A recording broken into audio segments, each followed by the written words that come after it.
बिस्मिल्लाहिर्रहमानिर्रहीम। अस्सलाम वालेकुम दोस्तों, एक नई वीडियो के साथ हाजिर हैं। चलिए अपनी वीडियो स्टार्ट करते हैं। कल जैसा कि आप सारे जानते हैं कि इंडियन एयरफोर्स का एक तेजस फाइटर जेट जो है अननोन सर्कमस्टेंसेस के अंदर दुबई के अल मकतूम इंटरनेशनल एयरपोर्ट के ऊपर जो कि जबल अली में है और दुबई एयर शो के अंदर ये जहाज हिस्सा ले रहा था, वहां पे ये क्रैश हो गया। अब जहाज का क्रैश हो जाना कोई बहुत बड़ी बात नहीं है, लेकिन जो असल अनफॉर्चुनेट खबर है वो ये है कि सबने देखा कि जब जहाज क्रैश हुआ तो उसके अंदर से कोई इजेक्शन नहीं हुई और पायलट जो है वो जहाज समेत ही जमीन पे आके गिर गया और जहाज भी तबाह हो गया। और डेफिनेटली पायलट जो है उसके बारे में बताया जाता है कि उसको बहुत ज्यादा फेटल इंजरीज आई और वो अपनी जान से हाथ धो बैठा। जहाज जो है वो तो उड़ते हैं और गिरते हैं, वो तो कोई इतना मसला नहीं है, लेकिन असल चीज ये है कि जो पायलट था डेफिनेटली वो किसी का बेटा होगा, किसी का वालिद होगा या उसके बहन भाई जो है वो होंगे, तो उनके लिए एक बहुत बड़ा लॉस है और इंसानी जान की ऐसा जो है वो कोई कीमत नहीं है। बाकी ये वाकया जो है वो लोकल टाइम पे तकरीबन 2:10 पे पेश आया। ये तेजस जहाज उस वक्त एरोबैटिक्स के अंदर मसरूफ था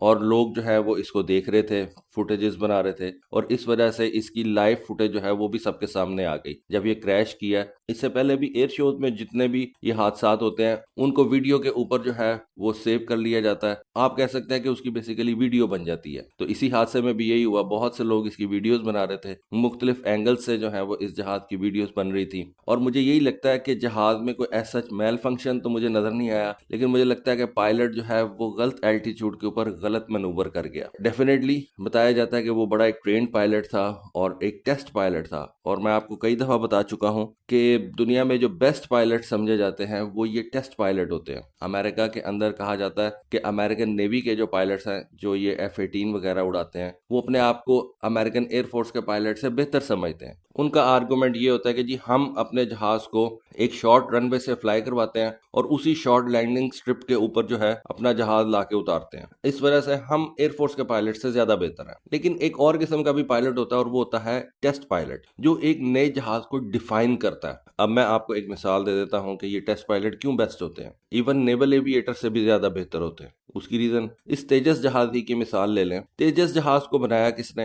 इंजीनियर्स ने। डिजाइन किसने किया? इंजीनियर्स ने किया, कंप्यूटर्स पे किया। लेकिन इस जहाज को पहली दफा जिसने फ्लाई करवाया था ना, और पहली फ्लाइट इंपॉर्टेंट क्यों होती है? क्योंकि उस फ्लाइट से पहले इस चीज का आइडिया ही नहीं होता कि ये जो डिजाइन बनाया गया है क्या ये फ्लाई भी करेगा या नहीं करेगा। इस वजह से पहली जो फ्लाइट होती है उसको बहुत ज्यादा चेरिश किया जाता है, उसके ऊपर बहुत ज्यादा खुशी मनाई जाती है। और फिर वही टेस्ट पायलट जो है वो इस जहाज को डिफाइन करता है। इसका फ्लाइट एनवेलप उसने डिफाइन करना होता है, जहाज ने तो कुछ नहीं करना होता, वो तो एक मशीन है। पायलट ये बताता है कि ये जहाज इतने एल्टीट्यूड के ऊपर चला जाएगा, इस स्पीड पे जाएगा, इस तरह से मैनूवर करेगा, इतने हाई जीज पायलट सस्टेन कर सकता है, इतना हाई जी जो है वो इस जहाज का स्ट्रक्चर सस्टेन कर सकता है। तो जो टेस्ट पायलट होता है ना, वो समझा जाता है कि दुनिया के बेस्ट पायलट्स होते हैं। तो बताया जाता है कि ये जो तेजस जहाज उड़ा रहा था वो भी इस जहाज का टेस्ट पायलट ही था और इस जहाज को बहुत पुराना जो है वो जानता था। लेकिन पायलट एरर जो है वो हो जाता है। आपने एक टर्म सुनी होगी हार्ड डेक की। हार्ड डेक की जो टर्म होती है वो ये एक्सरसाइजेस के अंदर इस्तेमाल की जाती है, ज्यादातर एक्सरसाइजेस में यूज होती है।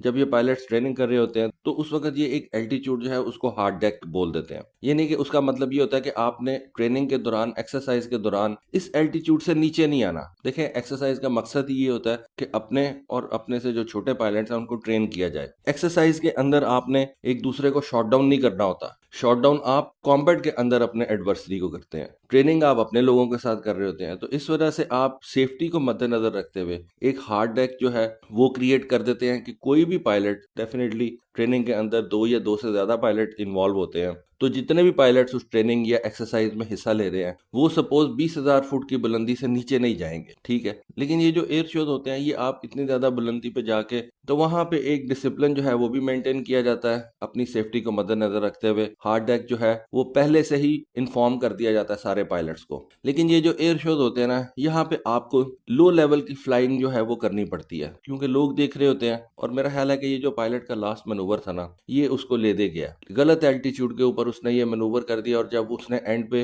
जहाज को पुल अप करने की कोशिश किया तो उस वक्त उसका जो एल्टीट्यूड था वो बहुत ज्यादा लो था और वो उस वक्त पुल अप नहीं कर सका और जहाज जो है वो जोर से आके जमीन पे क्रैश कर गया। और पायलट को ये टाइम भी नहीं मिला कि वो जहाज से इजेक्ट कर जाता। बहरहाल अब इस वाक़े की जो है वो इन्वेस्टिगेशन होगी। इस इन्वेस्टिगेशन के अंदर यूएई की अथॉरिटीज जो है वो भी आएंगी, इंडियन एयरफोर्स जो है वो भी होगी, और जिस कंपनी ने ये जहाज बनाया यानी कि हिंदुस्तान एरोनॉटिक्स लिमिटेड वो भी इन्वॉल्व होगी, और फिर ही कोई रिपोर्ट जो है वो पेश की जा सकेगी। लेकिन एक बात का आपको शुक्र अदा करना चाहिए कि जो भी होगा, उम्मीद है कि इसके ऊपर को पाकिस्तान का इल्जाम नहीं आएगा, वरना जो भी कोई भी अनफॉर्चुनेट वाकया होता है उसका इल्जाम जो है वो पाकिस्तान पर जरूर रख दिया जाता है। लेकिन मेरा ज़ाती ख्याल यह है कि जहाज के अंदर कोई ऐसा प्रॉब्लम नहीं थी, ये पायलट एरर की वजह से जो है वो क्रैश हुआ है। पायलट ने गलत एल्टीट्यूड के ऊपर यह मनूवर जो है वो किया, जिसकी वजह से बाद में वो उस मनूवर से निकल नहीं सका और वो जहाज को पुल अप नहीं कर सका। लेकिन ये जो इंक्वायरी होगी उसमें सब कुछ पता चल जाएगा।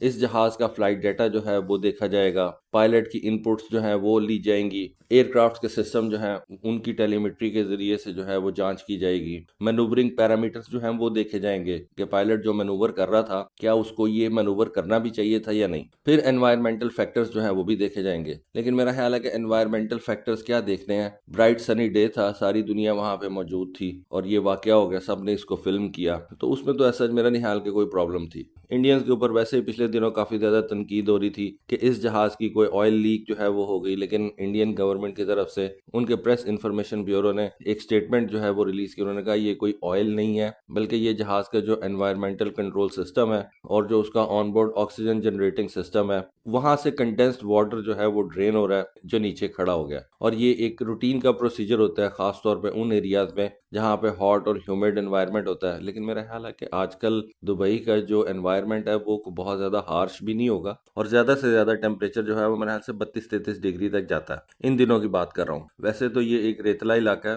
तो यहाँ पे 48-50 डिग्री चले जाना कोई बड़ी बात नहीं है गर्मियों के अंदर। लेकिन अब तो मौसम बहुत चेंज हो चुका हुआ है, लेकिन ओवरऑल वेदर जो है वो देखा जाता है कोई, मेरा ख्याल है वैसे कोई तेज हवा भी नहीं थी चल रही, ह्यूमिडिटी होगी लेकिन वो भी कोई बहुत ज्यादा नहीं। और वैसे भी फ्लाइट से पहले ये वेदर जो है वो चेक किया जाता है, और अगर वेदर इस तरह का हो कि जिसके अंदर थोड़ा सा भी रिस्क हो, तो आप इस तरह की एयर शो की फ्लाइट जो है उसको आसानी से कैंसिल कर सकते हैं। मतलब कॉम्बैट मिशन हो फिर तो और बात है, आप सिर्फ एक एयर शो के अंदर एरोबैटिक्स के लिए जा रहे हैं, तो अगर मौसम खराब है तो आप उसको कैंसिल भी कर सकते हैं। तो इस वजह से मेरा नहीं ख्याल कि मौसम का मसला होगा। तो बहरहाल ये तेजस का कह लेंगे दूसरा क्रैश था। इससे पहले तेजस का पहला क्रैश जो है वो पिछले साल हुआ था मार्च 2024 के अंदर, लेकिन वहां पे जो पायलट था उसने जो है वो सेफली इजेक्ट कर दिया था। यहाँ पे अनफॉर्चुनेट खबर ये है कि पायलट जो है वो इजेक्ट नहीं कर सका और वो इस जहाज के साथ ही जो है वो अपनी जान से हाथ धो बैठा। तो बहरहाल ये एक मेरी सोच थी इस इंसिडेंट के ऊपर, सोचा आपके साथ शेयर करूं। होपफुली आपको आज की वीडियो, आज की इन्फॉर्मेशन पसंद आई होगी। कमेंट सेक्शन में अपनी राय से जरूर आगाह कीजिएगा। आज के लिए बस इतना ही। Thank you. Allah Hafiz.